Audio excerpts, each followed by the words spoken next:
Oh, nice and good. Yeah. Richard, can I just check? Have you done your photo thing? I did. Don't. You're all sorted.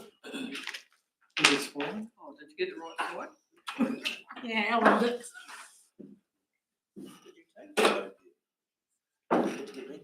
Okay, everyone, that's near enough to time, I think. So, kia ora, everyone. Welcome back. Welcome, members of the public. For those of you that weren't here to go through the first session, really looking forward to what you have to say today. We've read the books, we've read the submissions thoroughly, I can assure you that. We're looking forward to your verbal presentation. 5 minutes, followed by 5 minutes of questioning. Do know that it's being recorded. I think that's that's all that we need to know. So come on, clock, tick over to 50. You're the chairman. No, I am. I can stay. Yeah, I 73. I don't like starting. Now I can do it. So 10:50 was the time for Gregory to do his presentation. Gregory, welcome. Always good to see you here. Look forward to what you have to say. The floor is yours. Welcome. Good morning, Mr. Mayor, councillors, employees of the district. I'm here to speak on behalf of Option 3.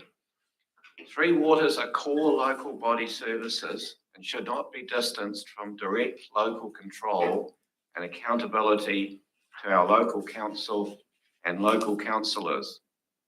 We need in-house Three Waters management and councillors with a laser focus on the essential areas, including roading and rubbish. Councillors who won't put off today's cost till tomorrow by taking the community further and further into debt. When the cost of, say, a $5,000 water tank can explode to, say, $20,000 when installed, we need community advocates who can ask hard questions of council officers and critically explore alternatives. We don't expect the same or better outcomes from unelected employees than we can from elected councillors. The premise is that councillors are representative of their communities, have friends and family in the community, and would normally be resident in the community beyond their council tenure. Staff of a council-controlled organisation may have come from outside the area and may ultimately leave the area at the end of their tenure. This is a huge difference in accountability, not always recognised between a hired employee who is there to follow instructions, regardless of whether there are better or more effective alternatives, and the employee, unlike councillors, does not answer directly to the community they serve. Also, we can't borrow our way to happiness. It already appears that Clutha District Council's borrowing is too high, and council-controlled organisations just give licence to borrow more, yet the community will have to pay the piper. In general, it seems local bodies have moved from their central roles to the peripheral, to the extent that the peripheral appears to have taken over as council's main focus. We already have Clutha Development Board and the War Memorial Hall and perhaps other functions distanced from council, making them not directly responsible to councillors or ratepayers despite them receiving council funding. What is the purpose of council if not to take responsibility for local assets and services? I don't believe, as some would have us believe, that we can hand over the control and management of our assets to experts and retire. If that was the case, then we wouldn't need a council at all. We must retain in-house control of our Three Waters assets. Thank you. Thank you, Gregory. Questions for Gregory, please.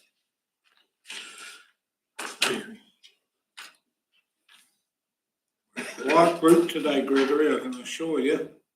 No questions, team? Gregory, I want to firstly acknowledge a well thought out and presented submission and the fact that, the respect you showed, and it was almost a glowing endorsement of what we do. So thank you for that. Obviously, you covered your topics well because there were no questions, but we appreciate your time today. Thank you, Mr. Mayor. Thank you. Rightio, second one up is Barry. Welcome, Barry. Page 77. Barry's got his submission on.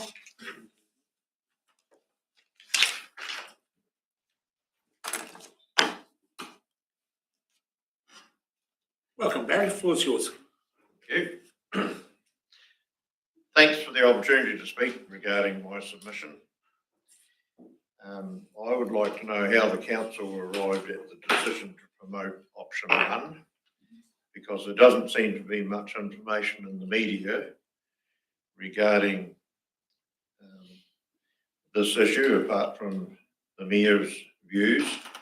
I've seen very little regarding discussions at council meetings or of a vote taken regarding these options, so I remain in the dark about that. Another question, how much did the Morrison Lowe's and Brad Olson's report cost? One of my main concerns in options 1 and 2, that they have appointed representatives, not elected, which is even less so for us ratepayers. As you say in the downside of option 1, no hands-on council control over managing water assets and how services are delivered. One of the statements for the upside of option 1 is bigger is better. If we look at the Greater Auckland setup, it's bigger, but not better or cheaper. I worked for Silver Fern Farms for 37 years, and in that time they got a lot bigger. And the result was the gap between the top brass and the bottom was huge, and inefficiencies were the result of that getting bigger. There's nothing to stop now. There's nothing now to stop councils getting together and using their bulk buying strength or other means to save money without the huge cost of setting up options 1 or 2. One of my other huge concerns is this statement in the Water Done Well Better submission paper may not be affordable in the long term, and that's pretty scary to me. The whole 3 options have got that written about them.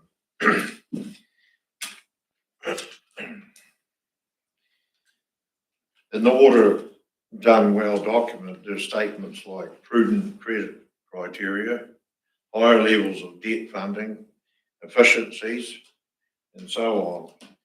And my thoughts on this is that more borrowing with less equity, we're in trouble. There's no mention in the whole thing of paying off debt. That's pretty scary.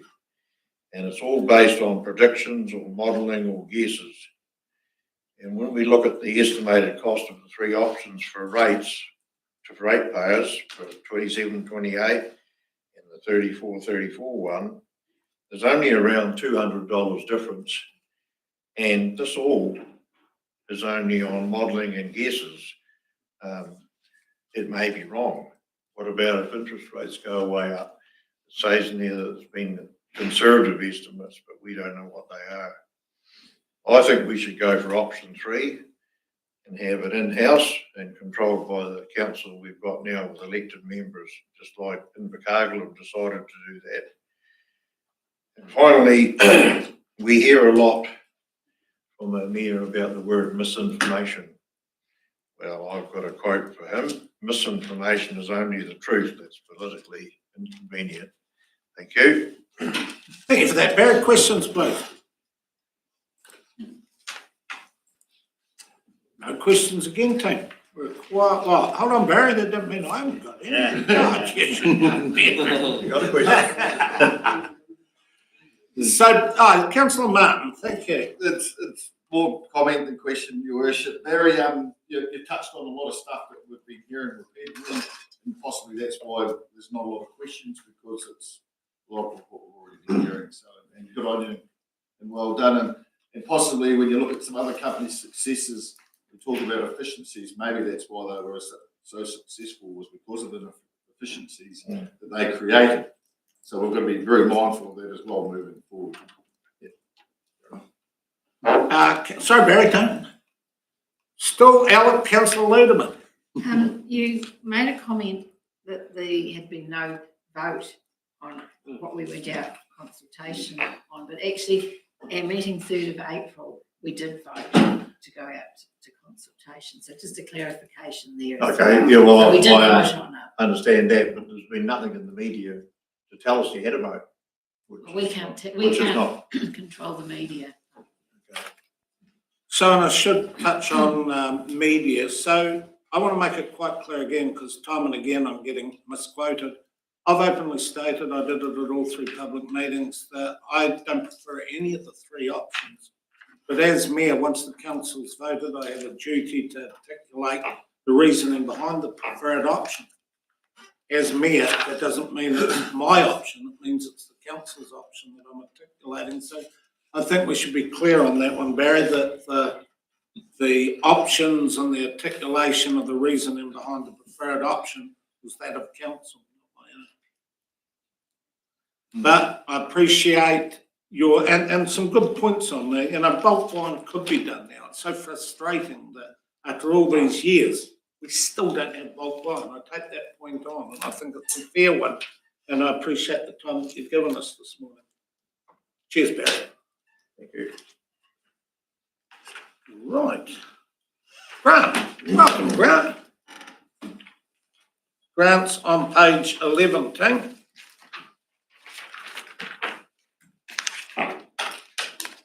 Good to see you, Grant. Floor's yours.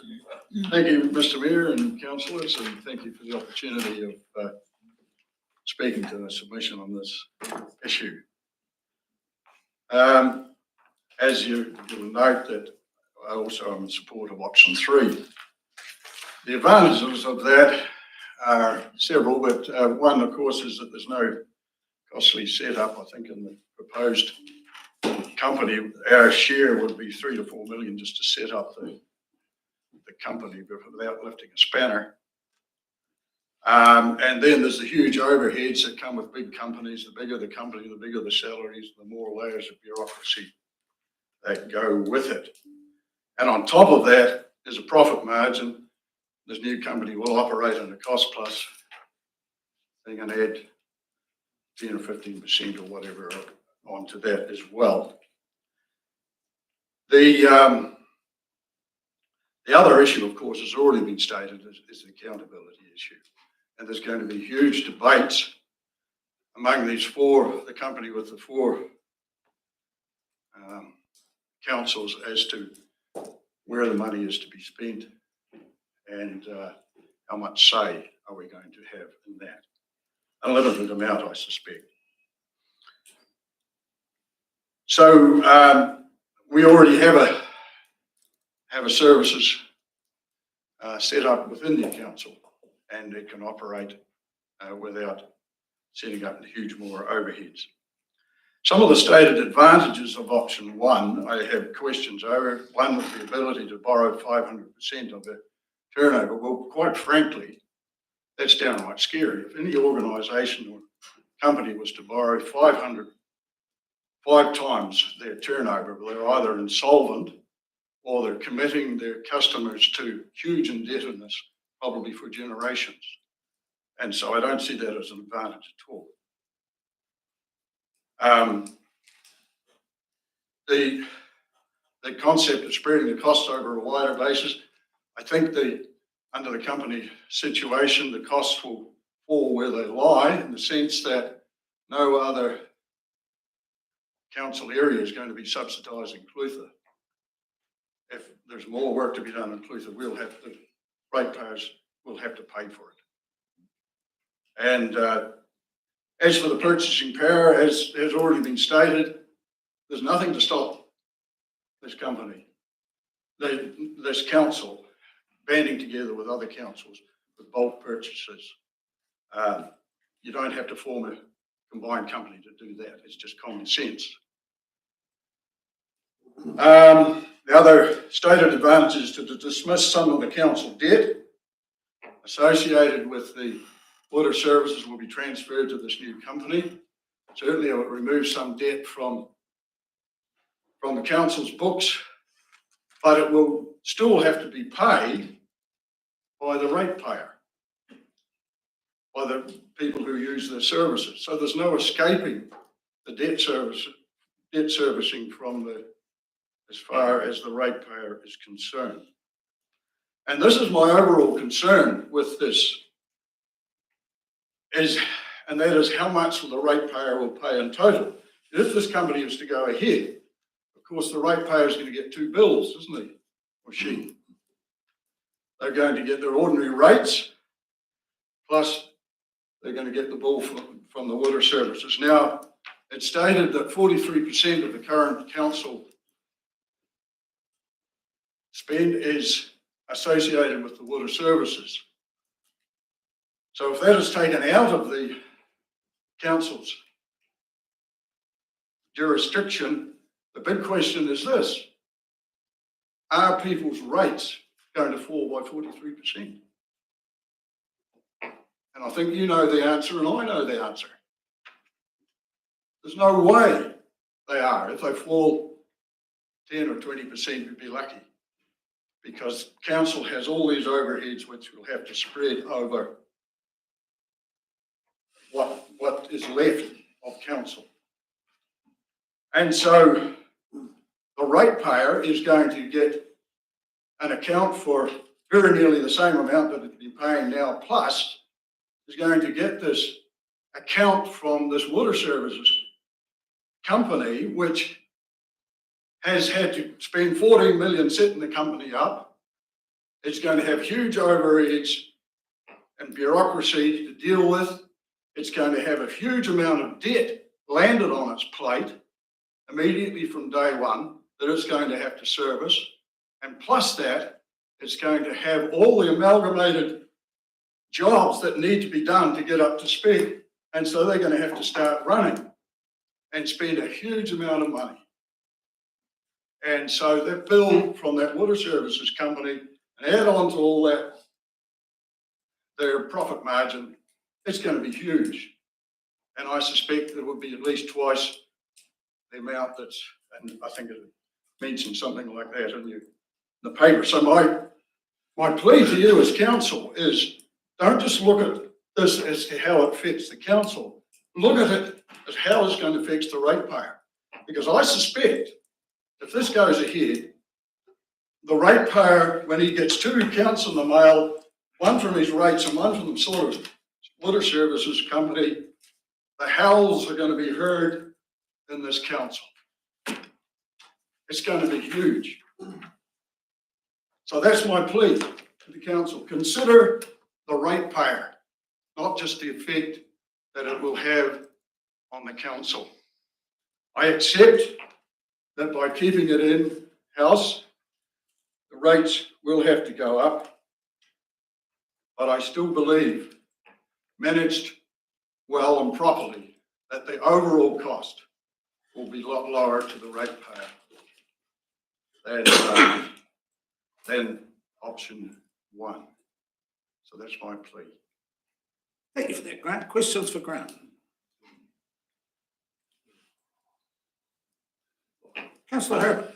Thank you for your submission, Grant. So there's been a lot of work done by Morris and Lowe that have been sort of at this for a long time now, and there's commentary out there from leading economists and our own due diligence that would lead option one to be the cheapest option. So are you saying that Morris and Lowe, leading economists, don't know what they're talking about? I'd say two things to that. One is I think they were looking at the cost of water services. They're not looking at the total package. And what I'm saying to you is that that's just part of it. They weren't looking at what it's actually going to cost in total to the ratepayer.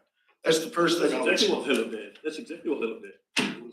If you take the water off your rates bill now, yes, you won't be getting charged twice for water. Precisely. The water will get removed from your rates. Going back to my question, are the rates accounts going to drop by 43%? The water percentage or whatever it is for anyone's rates account will be removed. Yes, but no, I still stick to my question. That's the answer. Well, whatever it's not the answer at all. rates, well, we can't debate this, but it will be removed from your rates bill. It will be, yeah, but there's nothing to stop the rest of the The cost of council being spread out. I only receive rural water. I don't receive stormwater or sewage. So it'll only be my rural water will be removed from the rates. Someone receiving the whole lot will be a different percentage. Precisely. But your water will be removed from rates. Yeah, I accept that. I accept that. But all I'm saying is that your total rates bill is not going to be reduced by 43%, which is the overall average, I understand. It'll be the percentage of whatever your rate water part is. Will be removed. So, I don't so think we you should, get what I'm saying, but anyway. so further questions, Tim? So I can certainly have questions on from that, Grant, because you're a smart guy and it concerns me. So like, right now, we itemise all the different categories that we rate with. And if it was today, $1,138.04 would be taken off urban non-restricted. Like yourself, you've got units, so it gets a bit different, but like John said, that goes. In 2027, it'll be $2,291.26. The water would go. Now, I know what you're saying is the rates of what's left will go up. Yes. And the rigor around this table, as always, has to be the balancing act. But there is no way in heck that it will go up by 2,291. But that aside, we as a governance group have to put our faith in the professionals that we've asked. So the professionals have said option 3 is the most expensive. No hesitation, but they also put an added warning. And it was there for you to read. It said that it may not meet financial sustainability requirements. Now, I really want to question you on this because on September the 3rd, if option 3 is our option, and this is the burden that us as councils have to have, if we present option 3 and the government says it does not meet financial sustainability requirements, what do you think happens? I don't know. I don't plan to read the mind of We have to know. Either a facilitator or a commissioner comes in and all hell breaks loose. And that is the burden that we are under, Grant. And I would have... I appreciate there's a burden. I appreciate that. And it's going to be costly whatever happens. Can I also ask, because that was... So option 3, as told by the group that we've said, is going to be the most expensive. I tried to quantify it yesterday with them. Is it a bit of a, no, it's an extreme threat that it won't be granted. But also on page 31 of the document. But does that, Mr. Mayor, sorry to No. does that include what the residual rate? The residual rates? Option 3, option 2 and option 1 all have the residual rates, the residual costs and the ongoing. Option 3 has all the inefficiencies and very few of the efficiencies. But that aside, I really want to ponder where we are with this, because you also touched in 2027 under option 3, this council meets its debt ceiling. But more importantly, in 2033, for an extended period of years, we meet our debt ceiling. What do we do as a council?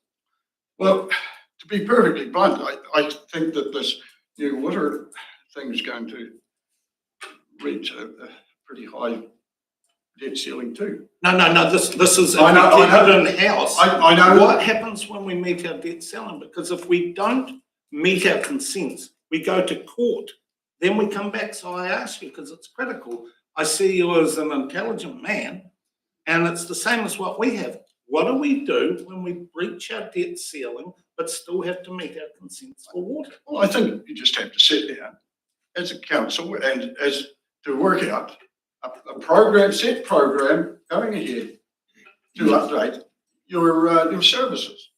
And I accept that with these ridiculous water standards that have been placed upon councils, that is going to be a real stretch. But I think surely if you have a plan set out, and it's not all going to be able to be done at once, then that would be seen to be acceptable. I think you can see our dilemma, because you are in a dilemma. For 10 years we have had a plan set out, and the plan is heading us over the cliff. Oh, well, I think what has happened is that over previous times, councils have not carried on with their program to the degree that they should, and that because they thought government was going to do it all. And now we have a huge lineup of projects. Can I ask you just one last question then? Let's say 5 years ago, for some reason, because I was the one that put 4% rates, it was one of my cornerstone ones, but let's just say I had an epiphany moment and I'd said, we're going to take $10 million of rates and we're going to spend it on stuff. What would we have spent it on 5 years ago? I'll put it to you, we would have spent it on roading, we would not have spent it on water, and we would have been in an even more insidious place than we are now. But that aside, Grant, I always enjoy having discussions with you, and that's why I wanted to scratch your brain on this one, because our reality is a very tricky place. At the I moment, accept the and reality, and the reality for both options is extremely tricky. Yep. And loaded with debt. I accept that. Once again, thank you for your time, Grant. Appreciate it. Finally, Trevor, where is he? He's not here. Yes, he is. He's changed seats. Welcome, Trevor. Thank you for your patience. 57. Always enjoyed Trevor's presentation. The floor is yours. Thank you for that, Brian, and sorry, morning, councillors again. Yeah, I'm going to speak to my submission. Option 3, as you can see in my little write up there, I suggested that's a good one. Basically, the issue I have is that year 9 we're $200 better off. $200 is $200 notes. It's $10, $20 notes. It's not that much. And to be prophesying a decade out or 9 years out, it's pretty susceptible to change.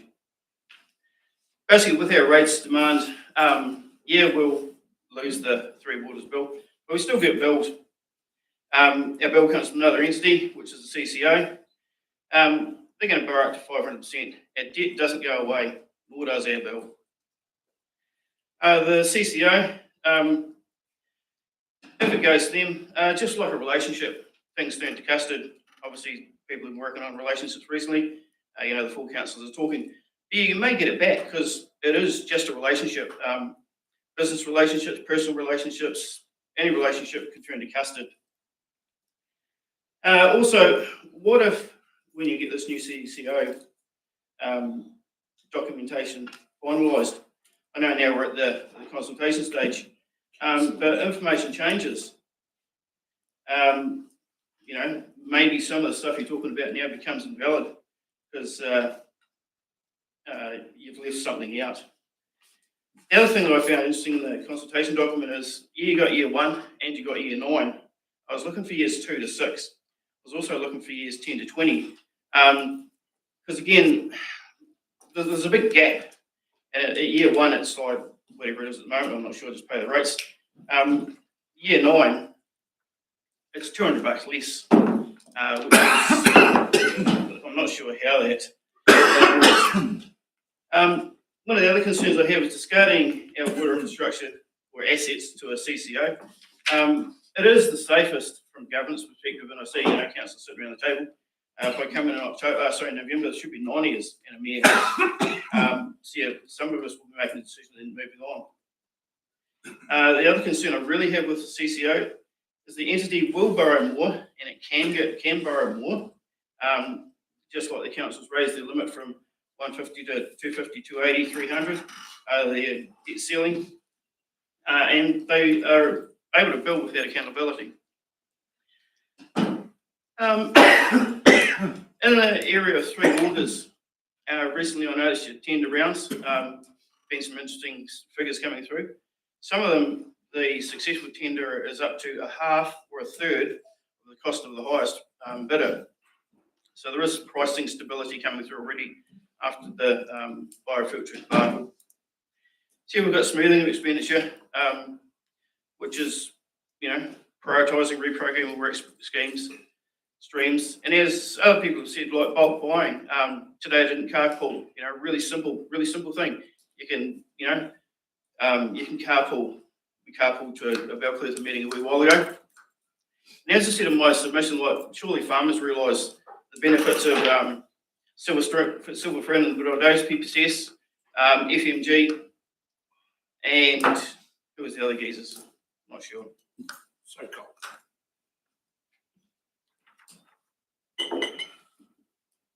Yeah, but CRT, yeah, so it's, PPCS, FMG, and CRT. So there's benefits in collaboratively getting together and having a talk with your neighbours. We already do it with Gail Library Services, so we have a bit of an agreement there.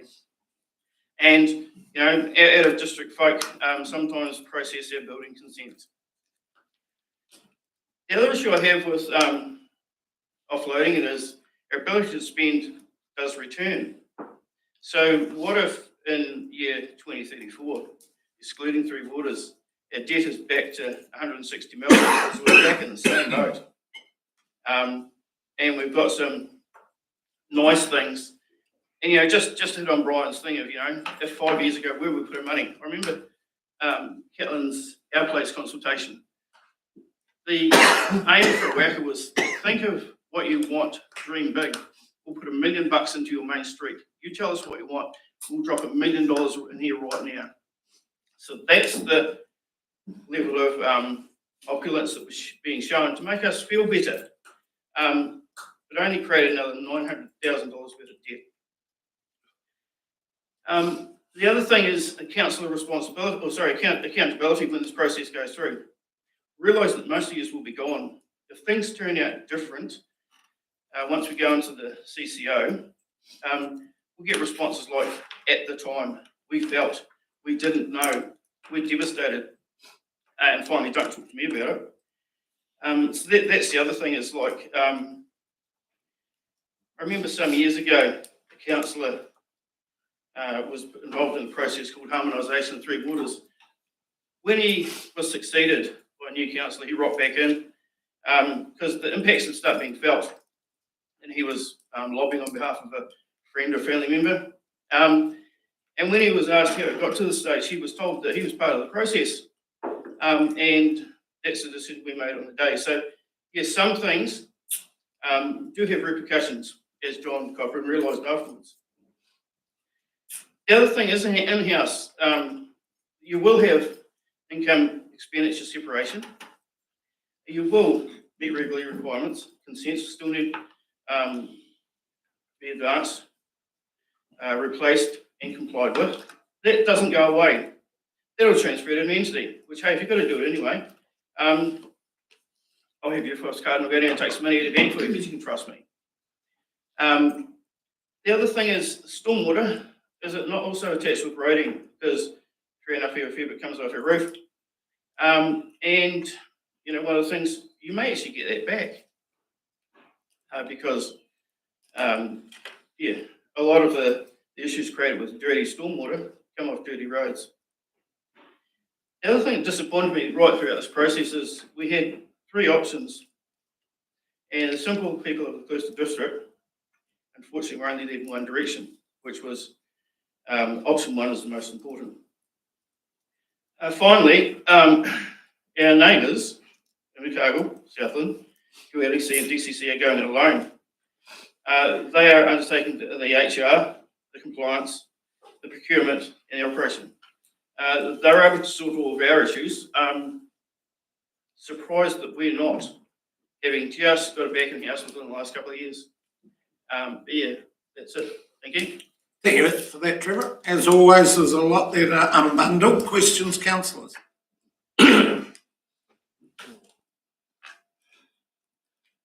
Councillor. Just a quick one. You mentioned Southland at the end, Trevor. Have you seen the graph with Southland's thing shooting to the stars?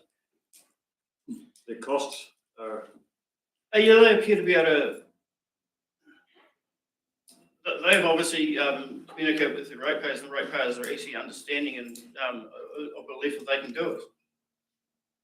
Good luck. Further questions, team?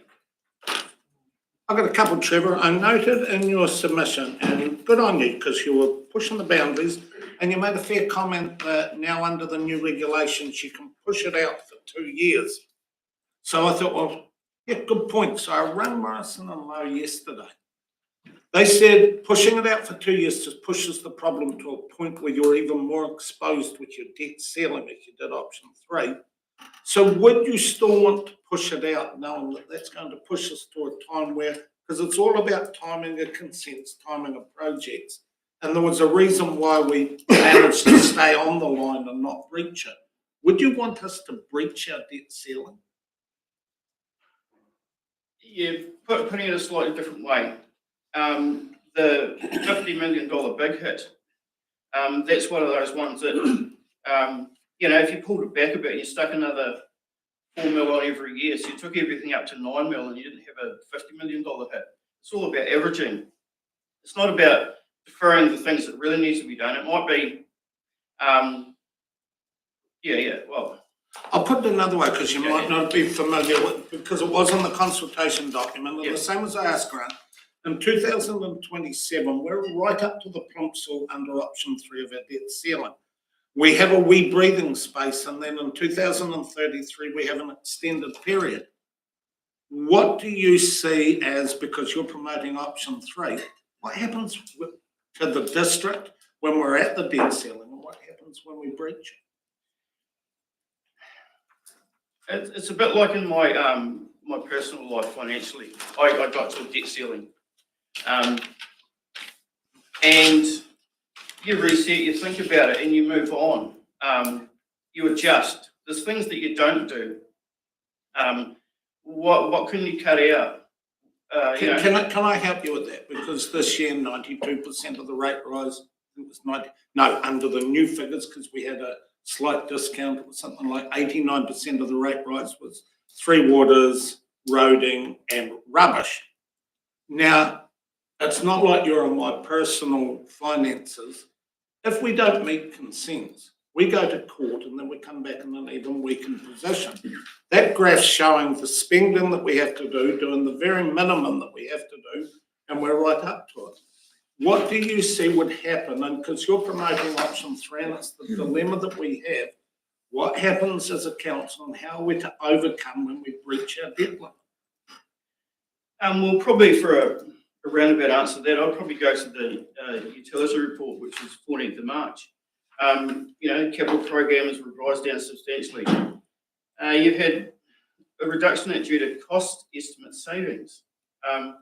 So the real world's also already working in our favour, Brian. It's like, it's, I don't know, it's like, to me it's basically straightforward. Times get tough, you move on or you adapt. Our fiscal restraint is actually quite good. A lot of our communities are doing it right now. Further questions to Councillor Payne. Thanks, Your Worship. Welcome, Trevor. I'm just trying to catch up on, you said something about balancing the books by an extra 4 million or balance, distributing it like that. So effectively, we'd be charging the ratepayer for something they're not going to have for a number of years, and you're quite happy with that? No, you would look at what you're going to spend $50 million on in year 7 or 8, and you would ask yourself why you can't do that now. Some of it. So you've got to rate them. No, you actually go out, you actually reassess your work program, and instead of taking it's a bit like filling up your car. You know, it takes 50 litres of diesel. You never go and put 200 in it, do you? So basically, if you're going to pick it up, you put 50 litres in drums. It's a bit like the $50 million hit. There's no reason. Well, if you don't get, like the council, if they don't spend money on roading now, you defer it. But if you actually could spend it a little bit earlier, like Milton Fathers on the county, they start spending the money in March because they knew they had money that they had to get rid of by the end of June. You actually bring forward the work program. And again, the big elephant in the room is the $50 million that appears just before year 9. And my question is, why are you doing $50 million? What's it for? And can you not stage that so you do it earlier? It's a bit like you want to upgrade, say, a sewage plant. You don't go and do the physical works. The things you have to do. You have to do scoping. You have to do estimates. You have to think of other ideas. Then you get a consent. Then you can start the physical works. So it's a bit like, that was my thing. don't leave it to year 7 to do your work. Think about what you've got to do in year 4. What can you do in year 5 that actually advances that process? It's sort of like a 10-year plan, is it?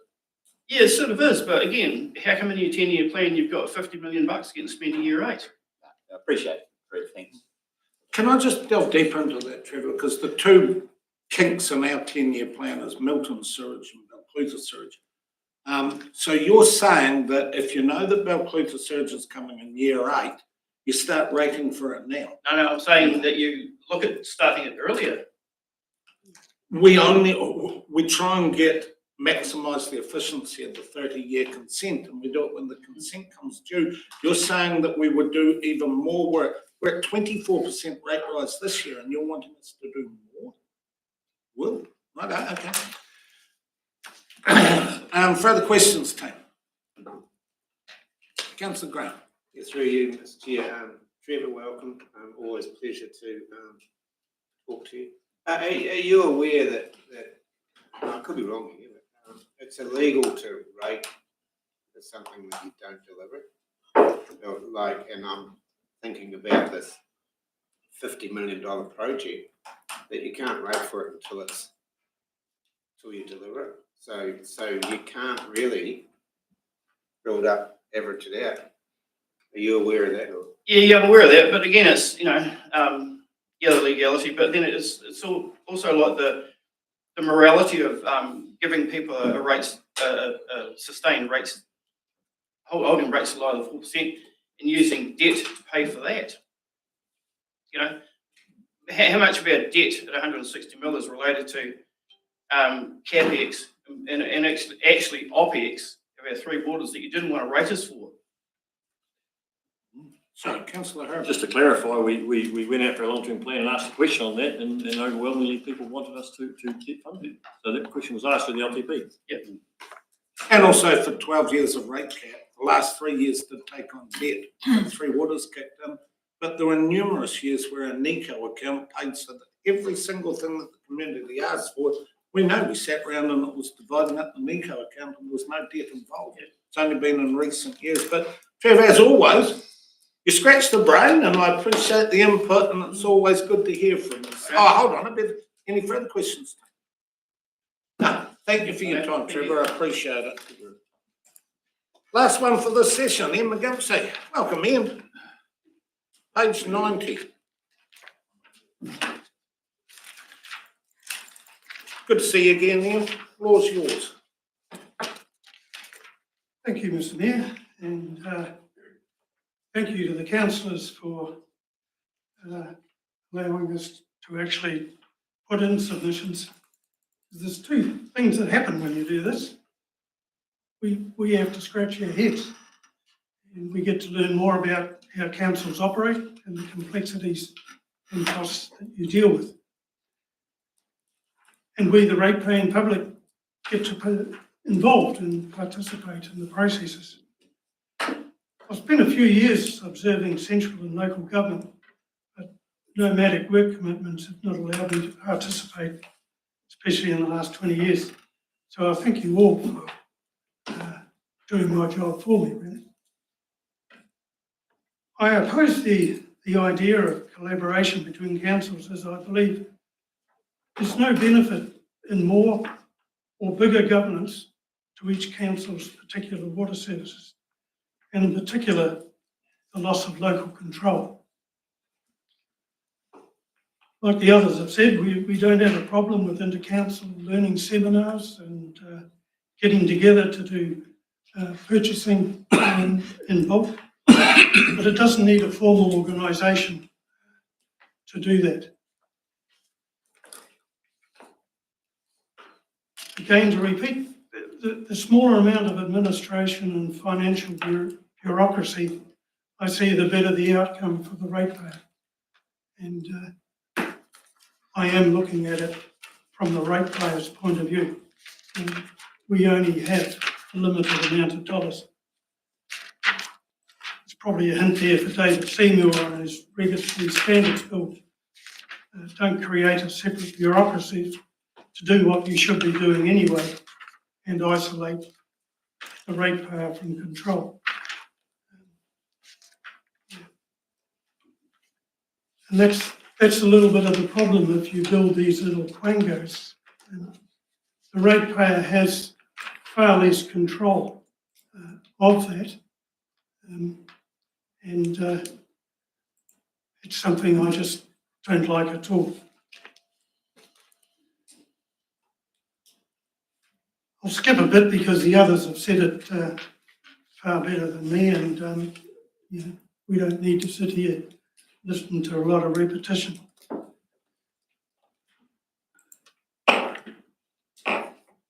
Direct control of assets and activity by a ratepayer control council give better focus to what is needs to be done, what is nice to do, and hopefully clarifies what council should not do.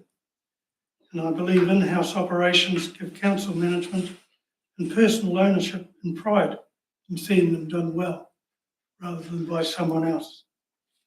I therefore support option 3, the in-house business unit to deliver water services. Again, thank you for allowing us to submit. Thank you, Ian. Questions taken? Councillor Herder. Thank you, Ian. And just, I'm interested that you've talked about, you were looking at it from a ratepayer's point of view. You've chosen the most expensive one for ratepayers, but, and I'm just going to ask you, because it's been mentioned a number of times in this particular session about control. Do you realise that we have very limited control now to do with the water delivery because we're governed by the regulations with Tamata ROI and the discharge consents with ORC, so we have limited control anyway. That will not change whether it stays in-house or goes to a single CCO or a joint CCO. The control is very limited control. Oh, it is, and it is, I totally agree, it is getting absolutely crazy. And these gold standard water regulations are just an absolute joke. I did have a bit of a meeting a while ago with Todd Stevenson, and he did mention that gold standard has been seriously looked at under the RMA to try and figure out how to bring it down to something far more reasonable. Thank you. And that's good that they are looking at it at a national level. But you are in a hole, and so are we. I think we can all agree on that. I was really around it's been mentioned a few times about control, retaining control. We keep control if we keep it an in-house thing, but the control is very limited. Councillor Funk. Over here, thank you. So do you realise if we don't meet the standards that the regulators want us to, we can have facilitator come in or commissioners, and then we will not have that control. We need to be able to meet the standards and the financial. We need to be sustainable. So what do you think will happen if we can't meet that? Well, I'm quite a keen person on maybe you've got to throw a brick through the window of bureaucracy to get them to realise it. And you won't be the only council going very, very close to the wall or over it. So I'm quite happy that, you know, we push on, stay in-house, and maybe hit that wall, because you're going to hit it anyway. I don't think, as the Mayor said, all the options don't have a very good outcome, but they're the only options we've got. And I personally think that in-house, because the guys with the shovels and the clipboards, that work's got to be done anyway, and it's got to be done in this district. So none of that changes. And I believe the less bureaucracy we have around it, the better. Thank you. So, Ian, I take the points that the last two councils have made around control, and actually it's going through the House this month and next month to set up the economic regulator, where if they don't like the amount that any council is spending, they can intervene and they can make you spend more. So we're losing more control. But I'm intrigued because you've chosen option 3, and I want to just question you so I better understand it. Option 3 not only is the most expensive, but it is also the only option where it is stated that it may not meet the financially sustainable requirements.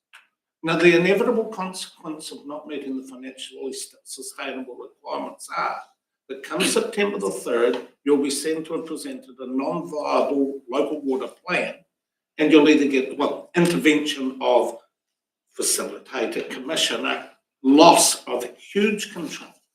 I want to ask you, your concern is control, and I get that. But then you pick the option that is the only one of the three that's been identified that we would lose even greater control. Why do you want that?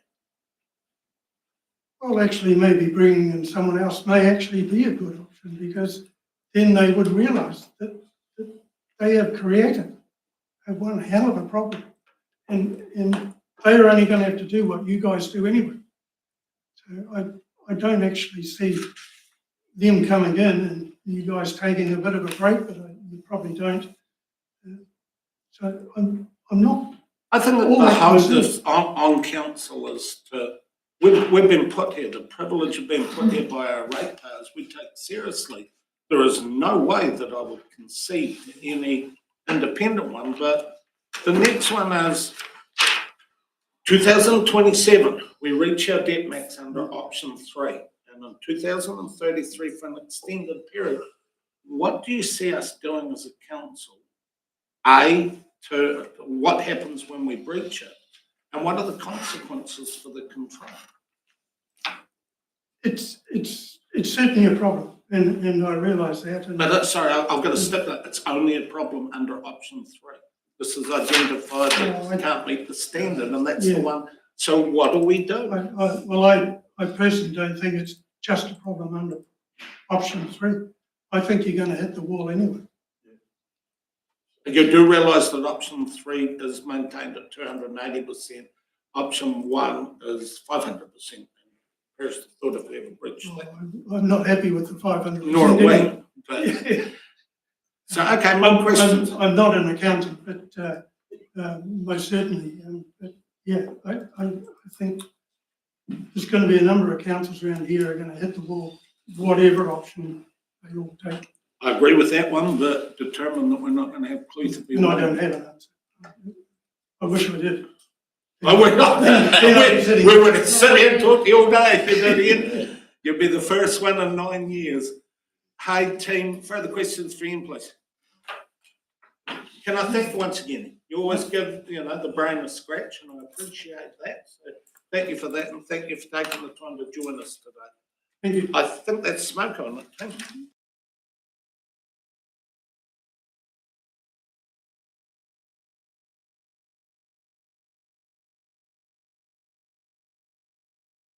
Calisthenics. We'll watch. What? Calisthenics. Yeah, I'll watch. You do. I'll find. Us old people don't have to agree.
We'll call the meeting to order.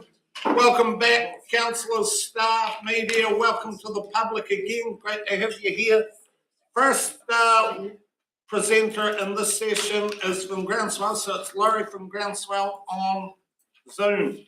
So, welcome, Laurie. Thank you for coming and assisting us. Looking forward to hearing what you've got to say. Laurie is on page 54. Floor's yours, Laurie. Okay, well, thank you very much for the opportunity to submit today on the Southern Water Done Well CCO plan. Speaking on behalf of Groundswell NZ, and just by way of a bit of background, we have some 90,000 people on our database nationwide. While I'm not personally a ratepayer of the District Council, I do pay water rates through the Glen Rural Water Scheme. We would like the council to adopt option 3, the in-house business unit, as we think the setting up of a council-controlled organisation should be the prerogative of the new council, seen to be elected, rather than having this thrust on them. Our concerns relate to loss of local control and perhaps less work opportunities for local contractors. The CCO proposal entails setting up another board of highly paid unelected experts who will then decide what to charge consumers, with ratepayers having no direct redress to high connection charges. This also allows the council to simply say, well, it's out of our hands. That is not democracy. A Clutha would seem to be up for $3 million at least as its share in setup costs, which along with inflated salaries will take money from the hands-on water service at the coal base. Currently, Naitanu is taking the Crown Court over water in the South Island, and there are discussions regarding setting up a unitary council in the South. The outcomes of both those things should be known and their effects. It would be foolhardy to move from the current in-house system before knowing those outcomes. So the CCO would be another board of highly paid directors. The water regulator, Charmada Arawai, is perhaps an example of distant unelected authorities. Initially to regulate drinking water standards, this now is moving into wastewater and stormwater. Separating wastewater and stormwater is a huge cost of idealism. When our streets are not squeaky clean, leaving a one-pipe system and building another service plant for capacity would seem to be common sense. All this, and Tamata Arawai seem to have 2 boards drawing salaries. We need less directors and to be moving decisions closer to the coal face, funded by councils cutting costs and staffing. In summary, we recommend that council have moved to option 3 in the in-house business unit. Thank you for that, Laurie. Questions, Tim? Councillor Graham, followed by Martin. Through you, Mr. Chair. Thank you, Laurie. I'm just concerned about you saying that this council shouldn't be making these decisions, and I'm just wondering at what stage during a council's term do they stop making decisions that will affect the next council? Because I think every decision we make affects the next council, so I'm just wondering at which stage. Is it 18 months through or what? Well, I think it seems to me that we're getting pretty close towards the election. That's the thing. I mean, if it had been made a year and a half ago or something like that, it might be different. And yeah, I mean, the other thing I think about the council-controlled organisation is that it can be set up later if it's deemed to be a good thing, and that's really what I was trying to say about, you know, the Mary taking the Crown Court and also the proposal for the unitary salary. It'd be nice to be able to move those things through and see exactly where they are. And then if the CCO is the right thing, then you could still do it. Okay. Councillor Martin, followed by Finch. Kia ora, Larry. Larry, out of your 90,000 membership, how many CDC ratepayers are in your group that you're representing? Well, I haven't actually gone through and figured that out. I mean, in the Cleaver district, you mean? Yes. Yeah, I haven't actually worked it out, but that is something that I definitely should do. I'd imagine there would be a considerable number. Well, thank you for that. No, I thought you might have had it on the top of your head, front of mine. Because after all, that's who we're representing. So, Councillor Well, Finch. given time, I might be able to get closer to the exact number for you. I would just like to ask you, saying we can set up a CCO later on. Where did you get that information from? And are you aware we have to have our water service plan in at the start of September? So how can we set it up later, please?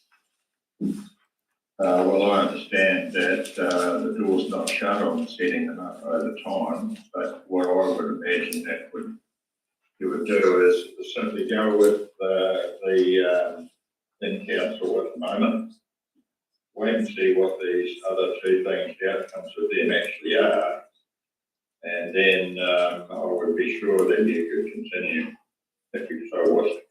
So do you know the results of if we don't meet the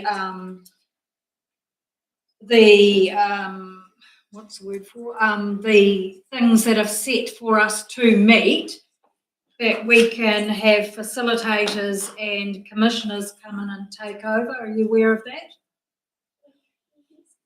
Yes, I am. I would actually, yeah, but if you would get to that stage, knowing with that the Ontario is taking the Crown Court over the water. And we will certainly be talking to the Crown about that.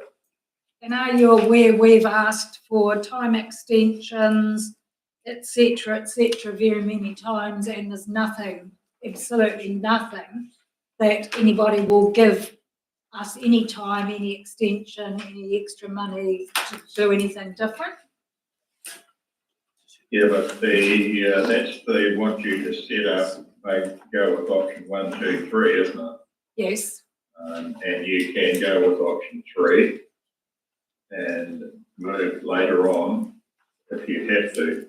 But I would think that option 3, councils have to get their debt under control, and it's not only Cleaver Council, of course. It's been if you like, a time of a lot of money being spent on local things, and that's all very well. But there comes a time in any business, and on the business where we've gone through 2 years of pretty hard times, we have to simply say, right, that's it, we've got to get our staffing levels under control, we've got to get our costs under control, or we'll be in trouble. And I don't think councils are exactly immune from that. I do sympathise with councils that have actually ended up giving money to a lot of in their district organisations to keep them going, whereas those organisations once would have raised money themselves. They see the council as another cash cow. I know when you guys have those meetings, you've got everybody coming in asking for money. Sooner or later, you have to say to them, look, if you really want what you want, go and do a bit of fundraising something. I think that's actually where we're at. Too many organisations that feel like sucking off you guys. Thank you for that. Councillor Herbert, Thank you, Your Worship. Just following on from Councillor Martin's comment, you mentioned you have 90,000 members, Laurie. Can you just tell me how many members you've canvassed or talked to in the local area to form this view? Well, we're talking to people all the time, of course. I've just come back from field days, which isn't in your local area, but man, we talk to a lot of people out there, not just about this, of course. I'm specifically talking about Clutha residents. We get a lot of feedback from people continuously. We've got 67,000 people on social media, so there's a lot of feedback comes in. Specific to the Clutha district, I'm talking about, on this matter. Sorry, I didn't pick that up. Specific to the Clutha district on this matter. I still can't pick up the first bit of what you said, sorry. I'm talking about specific people that live in the Clutha district or are affected by this change. The feedback from them. Well, there's a lot of people in the Clutha district that we talk to all the time. It's no different. In fact, I'll be presenting too because I'm in the Gore district. And there's plenty of people there too that are of exactly the same opinion that we are. So my last question, can you just tell me what information you've sourced or read to form this view that option 3 is the best? Sorry, I can't pick that up again. I must be on a loop connection here. Just can you hear me now? Yeah. Just asking what information you've read or what information you've sourced to form the view that option 3 is your preferred option. Well, as I said before, really that we, well, most of the people we talk to are very sure that they want to see things in-house run by the council so they have actually got some, if you like, some opportunity to talk to the people running their water system, bathe them in or out or whatever, you know, to actually keep some control. It's just a worry that all these things seem to disappear away somewhere, like I said about Jamaica Arawa. You know, and all of a sudden we're into big salaries and high setup expenses, and the setup expenses and the handout and we don't know if that's going to be actively on. You were really lost there. See, frozen. Cool. See, Becky, can you check the frozen? Oh, no, there's movement, I think. John, do you have further? Laurie, if you can hear me, could you turn your camera off? It might just help with the connection. We're losing you a wee bit. Just the camera, Laurie.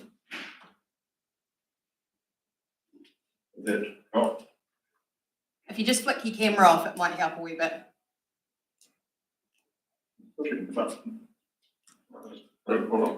Laurie, while you're there, I'll try and ask my question if I can, or questions. So firstly, this whole process has been stained with constant comments about what iwi do and do not want. So are you aware of the fact that as of a few weeks ago, Ngāi Tahu came forward with the most magnanimous of statements that they realised that the whole reform process has been stained by the comments that have been made.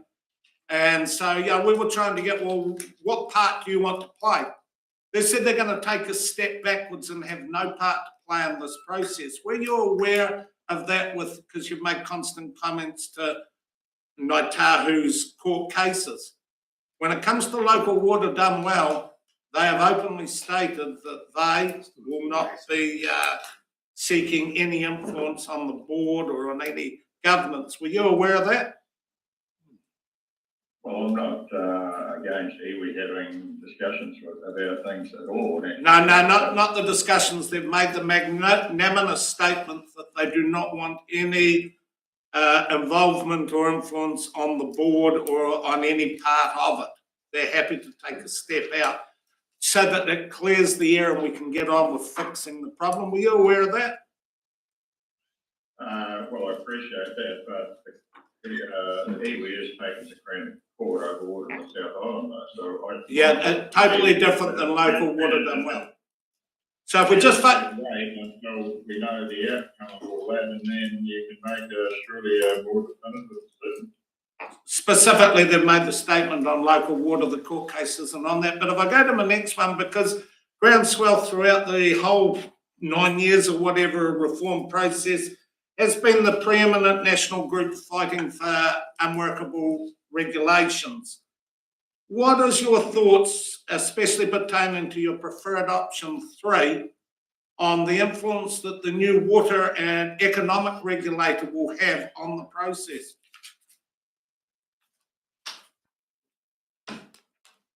Well, you've got to actually, well, already things are in-house at the moment, right? So. No, this is the new economic regulator that's going through Parliament this month and next month. And obviously the status quo that we're under at the moment will not exist. How do you see that, because you are the preeminent group for fighting unworkable regulations, how do you see the economic influence impacting the situation for the Clutha district, especially with option 3, your preferred option? Well, I just think that, we just think that these things are better off kept in-house and dealt through in-house. That really, that is where the water is actually going to in your district, without setting up another organisation that, you know, and the question then is, you know, when something goes wrong, are you going to bring people in from Waitaki, or what's going to happen? How's all that going to work? No, I get that. This is specifically pertaining to the new economic regulator. What are your thoughts on the influence that the economic regulator will have on your preferred option 3? Well, I think the regulator, we've got too much regulation. That's actually what I think. Yeah, we're just going to get some more though. You talk about tomato arrow or what? No. I would have expected Groundswell being the preeminent national body on unworkable regulations, that you'll be aware of the economic regulator that's going through Parliament now to be put in for the local water done well process. And it does have a big influence on your preferred option 3. I just wondered what your thoughts were on that. Well, my thoughts are that we should go with option 3. Right, okay, yeah, no, that's good. Also, control, because you did touch on control. Moving on with the economic regulator and the preferred options, and what Councillor Finch was touching on the requirements to put forward a viable water plan on September the 3rd. Option 3 is the only one of the 3 options where it's specified that it will not meet, as high probability that it will not meet the financial sustainability requirements. What do you think the implications of that are, and are you comfortable with it? Well, I think it's back to the old system really, where councils have to get their costs under control. It's as simple as that. I mean, if we're fixing water out here in the farm, we have to pay bills and fix it, and we have to cut things to fix it. And it just doesn't seem to be, and I'm not relating that just to Clutha Council. I know we've been through a time where there's been a fair bit of largesse thrown around, probably coming from the last government. But we just have to get it in order, and it has to be got in order locally. Okay, so last question. We had Roger Cotton, the chair of the chairs of the water schemes, and we've done thousands of hours of work with them. I was just wondering, have you talked to Roger or the team? Sorry, what was the last one? Roger Cotton, chair of the chairs of all the water schemes of the Clutha district. We've done thousands and thousands of hours of work with these chairs. Have you contacted Roger or any water scheme chair in formulating your submission? Well, I think the fact that, and it's a wee bit about how you take things well away, because looking after the water scheme, well, that a few years ago was given to Watercare from Auckland, right? No, sorry, my question, I've got to be, because time's running on, specifically, did you contact any of the chairs? Well, Watercare didn't know what the hell they were doing. No, chairs. The problem right out here on the coal face. And the local people that were doing it got moved because they weren't as cheap, and the new guys didn't know what they were doing, and that's the. Now, sorry, Laurie, I've got to be specific on this. This is the chairs. Roger Cotton, every water scheme has a chair. Have you contacted any of the chairs in formulating your submission? because they're the representatives that have mandated authority from their peers and colleagues. Have you contacted any of them? Yes, I've been in discussions with our local chairman, yeah. That's good. Thank you. Cheers. Thank you for that. Any further questions, Tam? Laurie, thank you for your submission as always. Something to consider and scratch our brain on. Appreciate your input. Thank you for that. Appreciate the opportunity. Thank you. Cheers. Thank you. I've now lost my bit of paper. I've now found my bit of paper. We've got Alicia. No, we haven't. Oh, next one is Anne. Yeah. So, all I'm asking is don't know. Okay. Welcome, Anne. Thank you. Kia ora, good afternoon. First up, the Three Waters, Southern Waters done well, is bigger than Ben Hur. And especially on top of business as usual, it's even bigger than Ben Hur. I have read the document from cover to cover at least twice and parts more times. My head says, of course, option one is a no-brainer, but it's a great leap of faith. So that is quite hard. And the heart says something else, but I'll come back to the heart later. So I do support option one, the joint CCO. The discussion document is quite at a strategic level, and there are some niggles for me. For example, flood protection. So the responsibility. So this is going forward.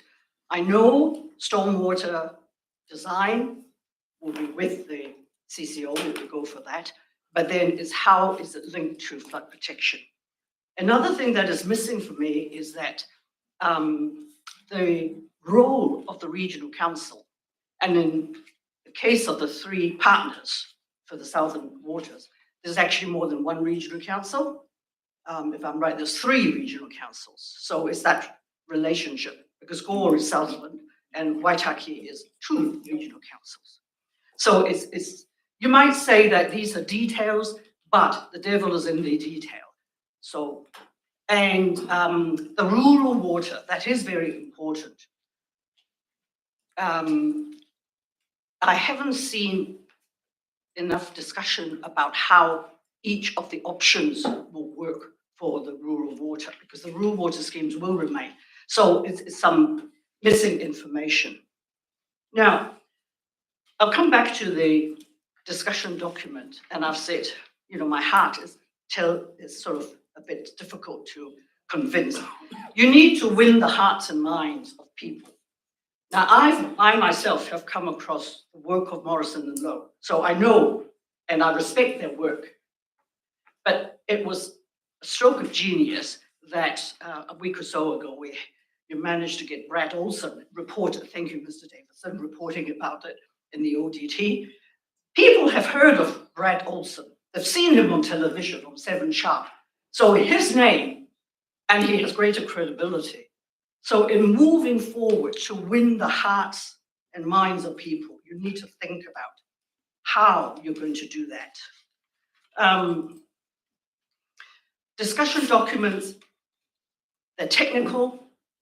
It's a lot of information. There's going to be a lot of water still to flow under the bridge, and there will be very turbulent water. So you need to think about how to manage that. A drip feed is probably more easily absorbed, pardon the puns, than a deluge. Now, I have spoken to, it's not statistical, you know, what percentage of the population have I spoken to, but I have spoken to some people. They don't know about the documents. And this is a direct quote. Somebody said to me, oh, this is above my pay grade. I don't understand. And just as I was coming down the hill this morning, somebody says, get rid of the CCO, oh, you'll be paying. So I said, have you heard of Morrison Lowe? And he said, no.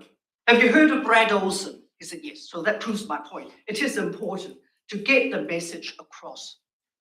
So going ahead, I'm always, this is my favorite topic, of course, the communications. It's how do you get the information? Deciding on the option is only the start. And the gentleman before, he's right. No, I don't totally agree. But the one point about it is that the timing is not ideal. But hey, that's imposed, and you have to abide by them. So you need to think about going ahead. What are the milestones? When do you get them out? And what method do you use? So wind fans, think Brad Olsen. Thank you. Thank you, Anne. Questions for Anne, please? Nailed it on the head, Anne. Flood protection was that's one that I'm going to have to sit and ponder on. Well done. And the 3 regional councils, although we've obviously been in the room with them, the actual machinations of putting them together. So 2 points that I haven't given great consideration to. Fair point. I have gone through the documents with the very I knew you would. I knew you would do that. Questions for Anne, please, team, before we let her go. You're off the hop. Well done, Anne. Thank you for your presentation. Appreciate it. Now I'm going. So, okay, next presenter is Phil Barrett. We still haven't heard from, or have we yet? Oh, she is. So, okay, so we will get. So, Phil, welcome, Phil. Phil's on page 7.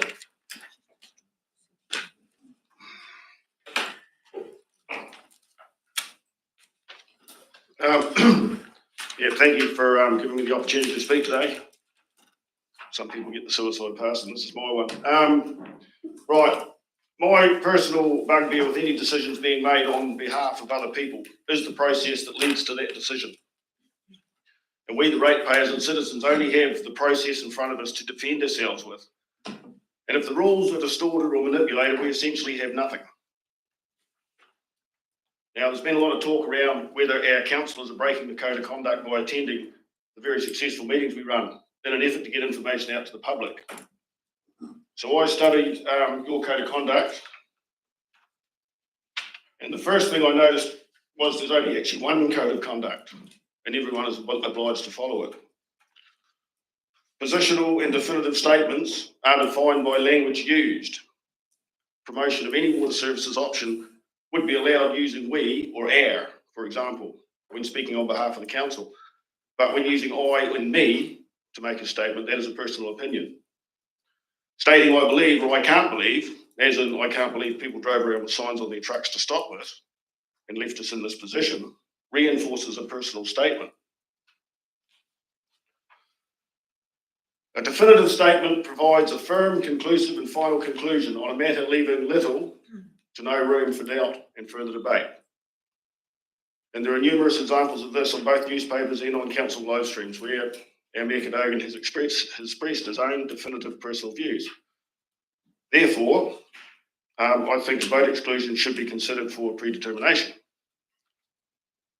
There was also speculation regarding the legality of promoting an option and then having the ability to gain from its future employment.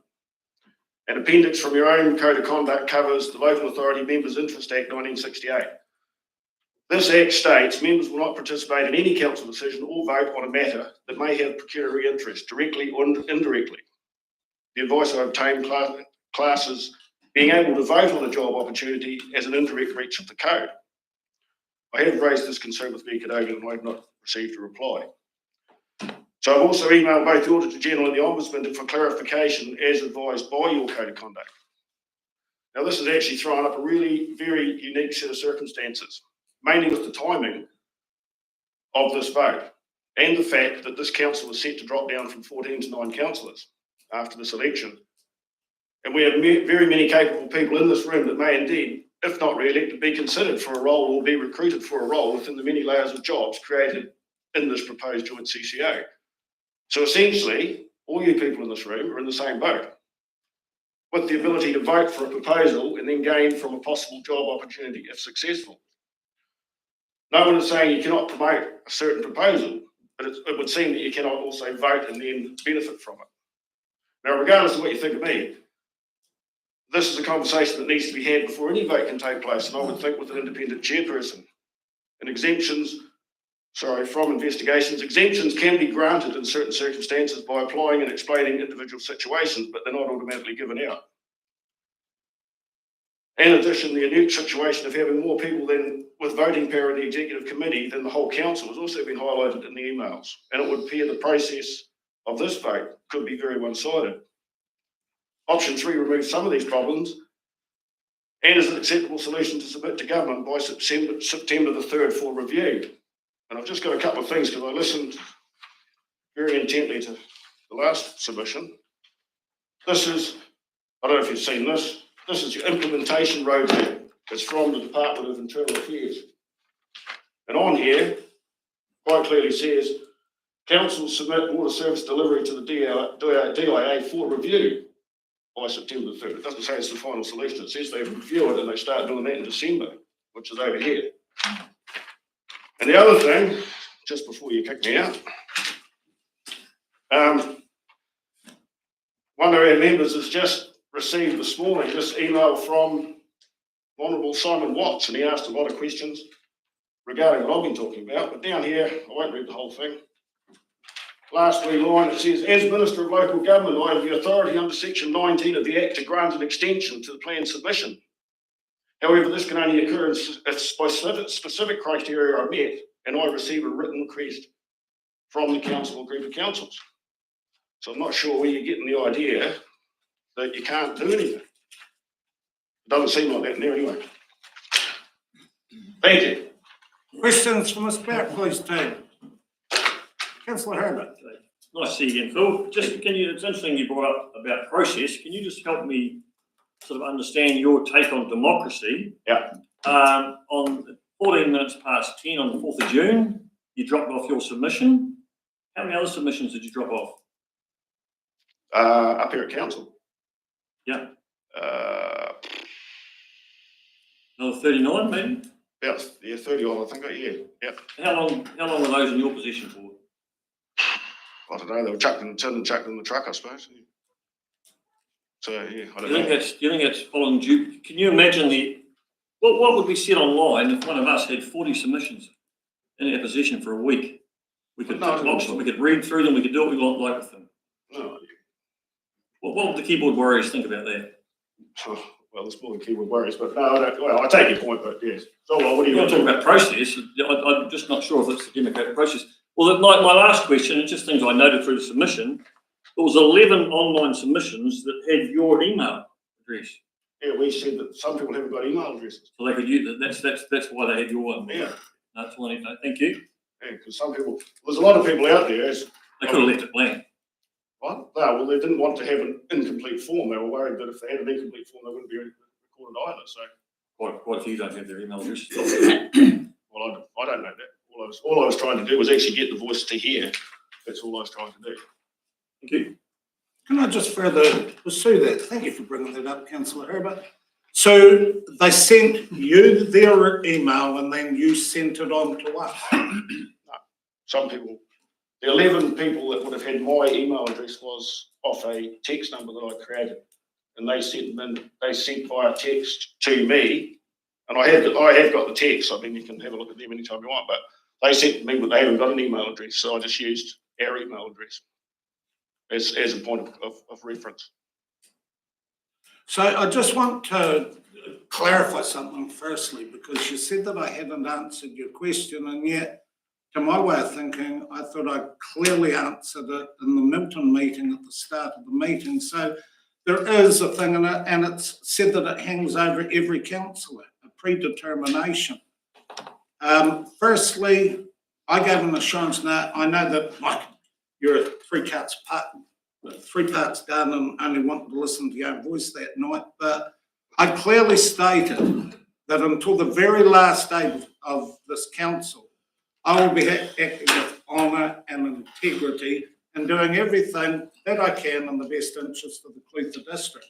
I think it's obscene that you question my honour and integrity as to would I manipulate the process to get a benefit from it. I've already given an assurance that that's not the case. But in predetermination, it wasn't us that determined that there would be 3 options and that a preferred option would be voted on, which we did vote on and decide option 1.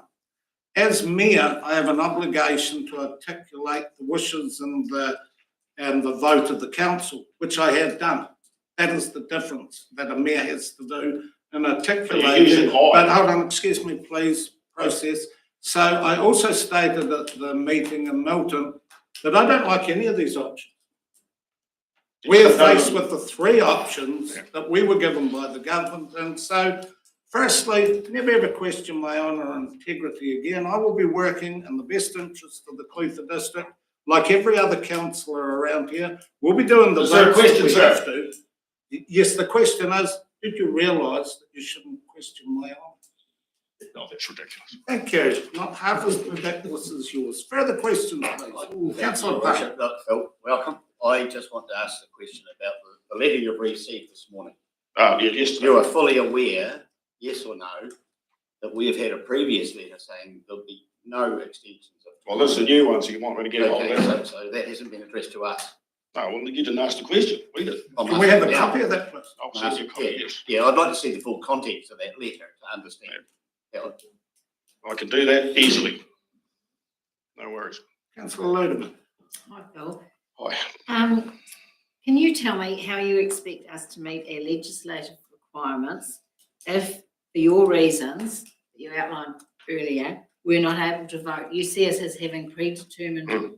So therefore, how do we meet our legislative requirements if you see us as having predetermined simply because some voted for option 1 and that was went round as the preferred option, not necessarily that was I don't say it was a full vote, but anyway, that was the vote round the table to go out for consultation for which we had to have a preferred option. So now you're telling me, because as councillors, as part of our consultation document, we say our preferred option was top. So we said that what our preferred option was for various reasons. So now you're saying for legislation. So how do we meet the legislative requirements? We're not allowed to vote. Right, easy. What you've got to do is declare whatever interest it is, and then you put it back on the government. It's their problem. They've created the situation by the time frame that they've given you.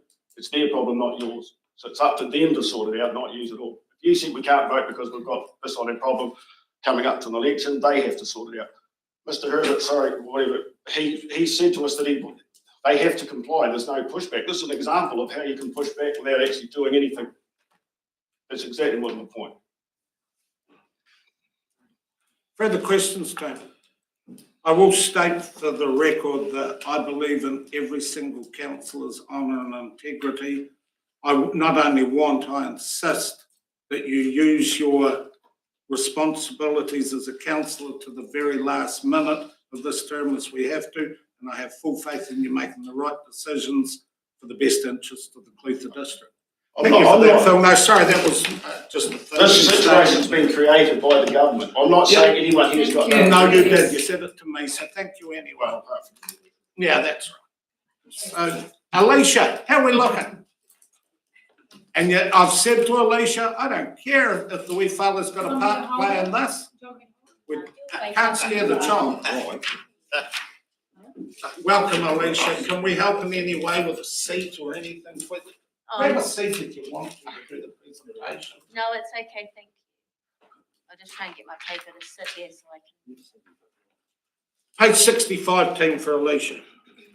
Thank you for juggling so I can settle him so he'd be quiet. Kia ora koutou katoa. I would like to apologise for my submission. The stress in my mind clearly showed. I have no way out of my financial situation. And sadly, I'm not the only one. But thank you for giving me your time to listen to my concerns and questions in person. Firstly, I would like to point out the very unclear wording in your submission options. It should state clearly, yes, I want the CCO, and I agree that I'm well informed.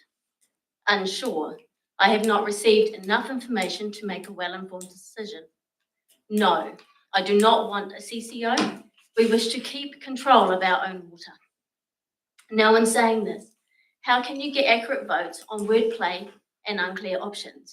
So many I've spoken to seemed uncertain. How can we make an informed decision on a fairy tale idea? There is no predicted budgets, how much we have to pay, how much the council will receive or be released from, and how big of an area we have compared to the other areas joining in. How can you expect us to make an informed decision on nothing, or an accurate vote when so many are unaware their water, a basic survival need, is once again being targeted? I have not heard anything negative or neutral about the CCO from you, Mr. Karawa. This igniting my thinking, either you have more information we are unaware of, and or there is something else at hand. When questioned, you have laughed and stated you would not be employed into the CCO. But once the CCO is in place, we have no say who is employed, what is added to our water, and the charges they can demand on top of our rates to you. It's concerning all these facts are missing, yet it is being insisted upon. I have heard many councils do not feel these regulations are fair or realistic.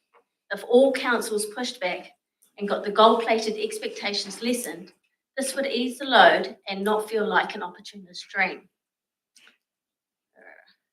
Sorry, I'm rocking to keep them subdued. Anyway, I'm blown away by the debt the council is in. If I needed to keep borrowing like the council has, I would be sent to budget advisory. Why have your millions of overspending not been questioned and or looked into thoroughly?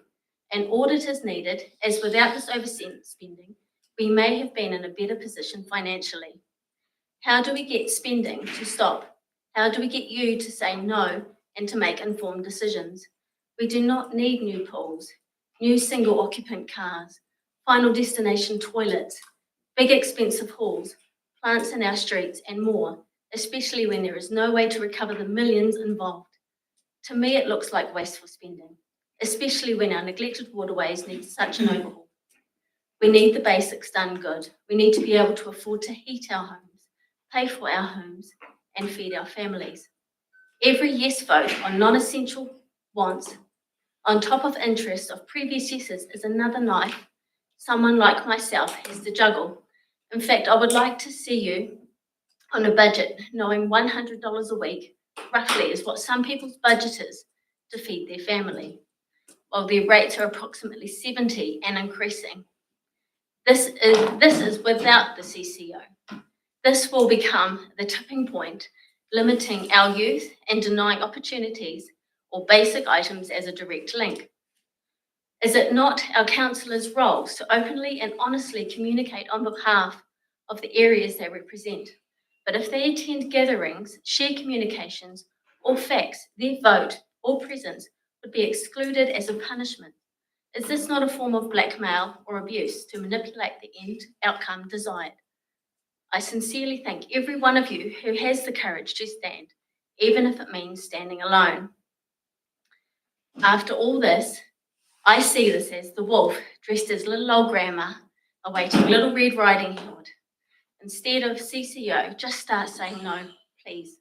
Thank you for listening. Well done. Questions, team? That's a good question, thank you. Did you have a chance to attend any of the public meetings? No, I'm a solo mum. Thank you. Further questions, team? Okay. Can I thank you for saying it from the heart? Can I assure you that this burden that's been on us from the heart for the last 9 years, like we've had 9 years and thousands and thousands of hours, and it's such a problem. I would love to sit down and articulate it with each and every one of you, but how do we? And I really take your points on board. They're always there. Do know that there's not a council meeting or a councillor that doesn't feel the burden that you were talking about. We do. And that's why we're trying so hard to get the best decision. I appreciate it. And we got the timing right for the wee one, but he could have played up. Yeah. I know that, look, please don't, if you feel you wish to have more information, because that's so frustrating. to try and get 9 years, tens of thousands of hours. How do I tell you in 30 seconds or a booklet? It's impossible. But if you want to at any time, I'll come and have a talk, I'll shake you a cup of coffee, whatever. Because if you feel you need more information, I'm only more than happy to give it to you. But it's not just me. Yeah, I know, and that is the problem. We have a, like, this is today's lot. It's an impossible task that we've been given, but I want you to know that we feel the exact same pressure and restraints that you do. And I really thank you for coming along and telling us for okay, team, where are we? I'm getting hold on. Oh, right. Next one is Gail Oates. Gail's on page 97. Welcome, Gail. Floor's yours.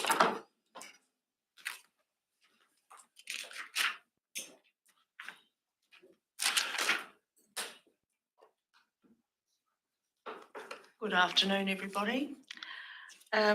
Now, I'm in the number 3 option, which is in-house, because no other option gives the ratepayer a say. Once the assets of anything moves into a CCO, the ratepayer ceases to have a say in dealing with unelected people. The way a ratepayer gets a say is to vote. So Mr. Cadigan's just told us how much he takes the ratepayers into account, how important they are, how the last 9 years have been all about the ratepayers. Well, why stop now? Let's just have it in-house and keep it with the ratepayers.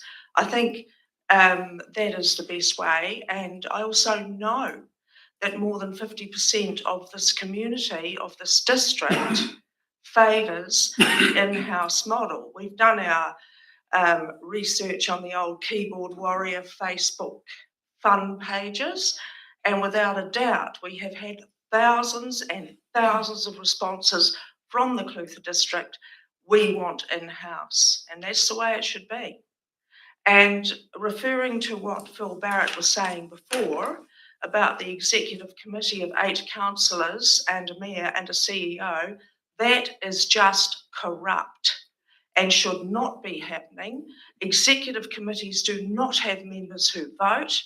It's outrageous. Point of order, I'm a member of the committee and I'm not going to be called corrupt because that's an You are allegation. corrupt if you're No, there. that's an allegation. That's a serious allegation. Fair call. We'll be dealt. Yeah, well, sue me.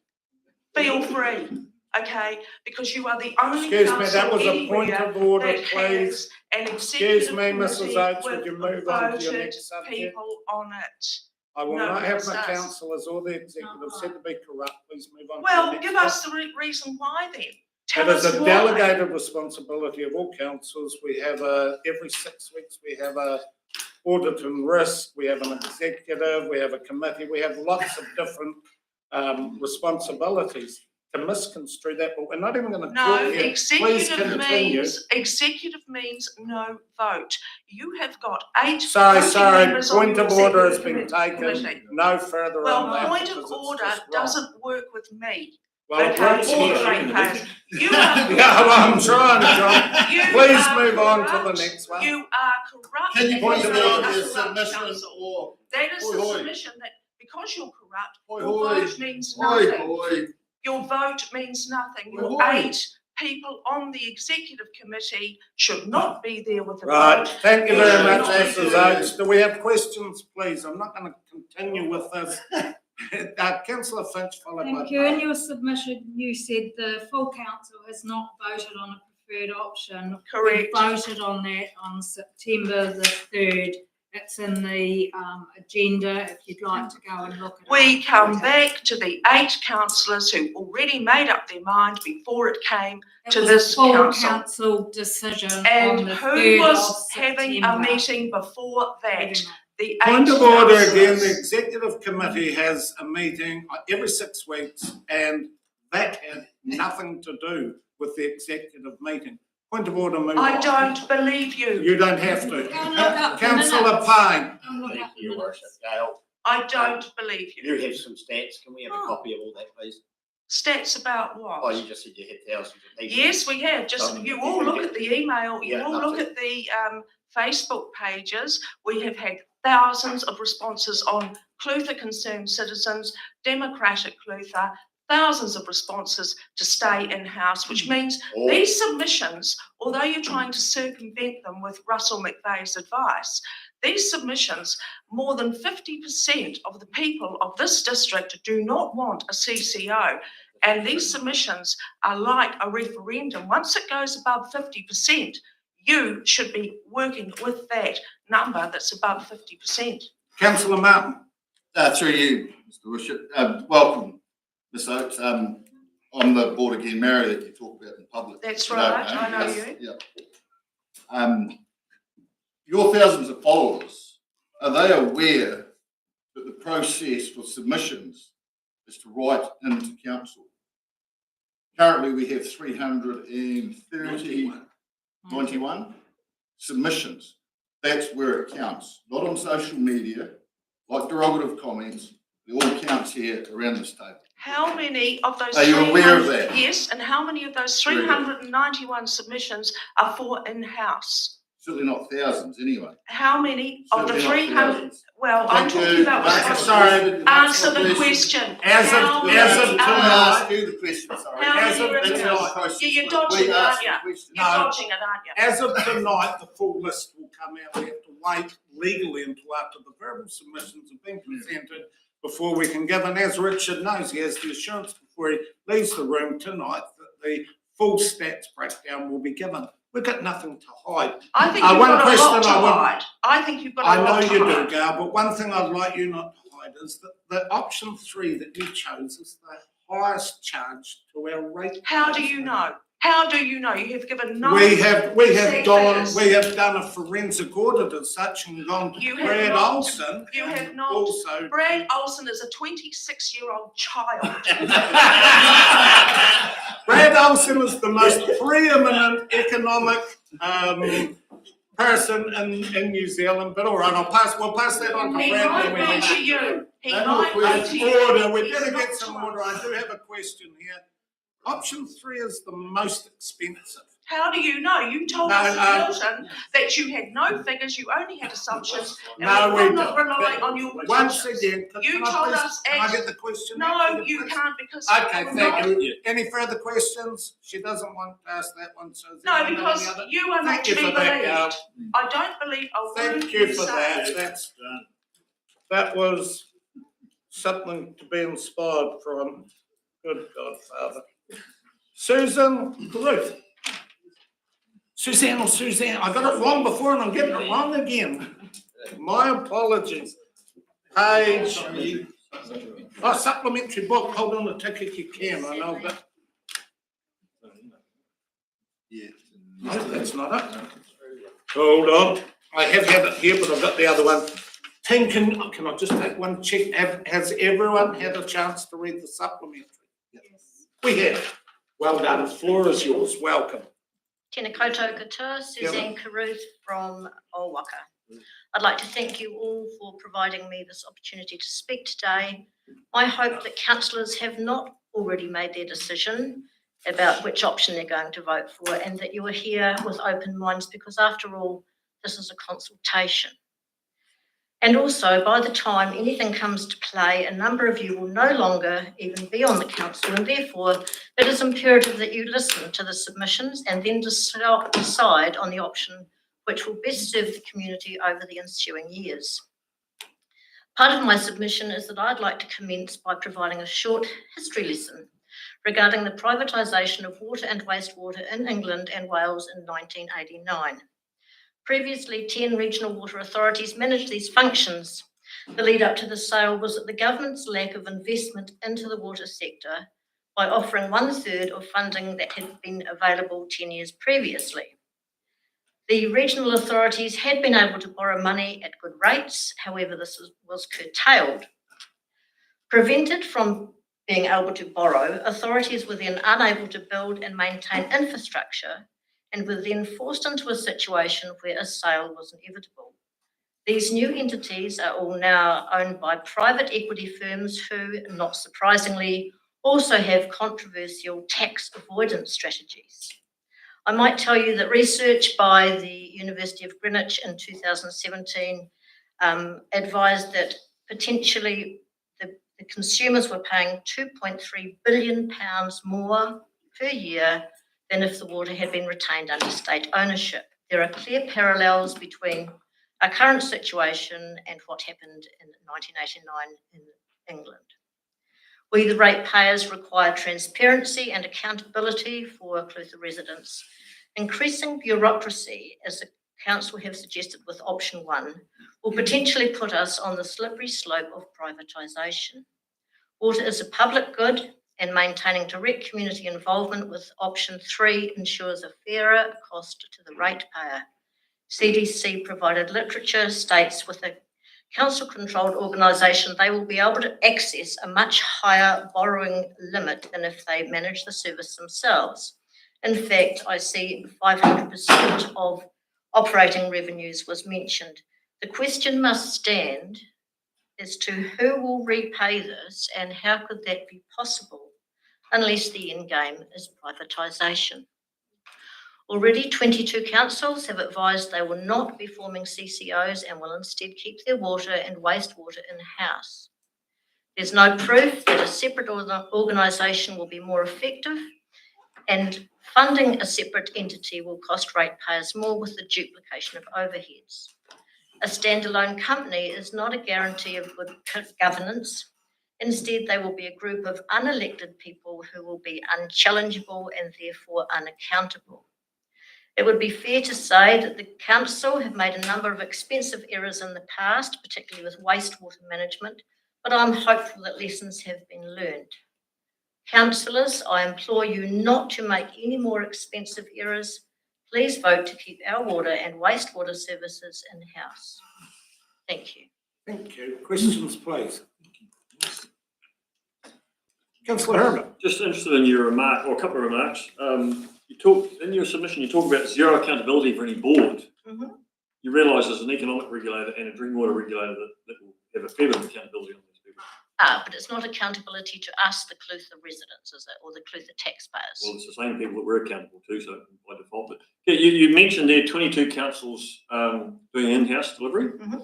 How many opting for the multi-council CCO? I can't tell you that, Mr. Herbert. I'm sorry, Councillor Herbert.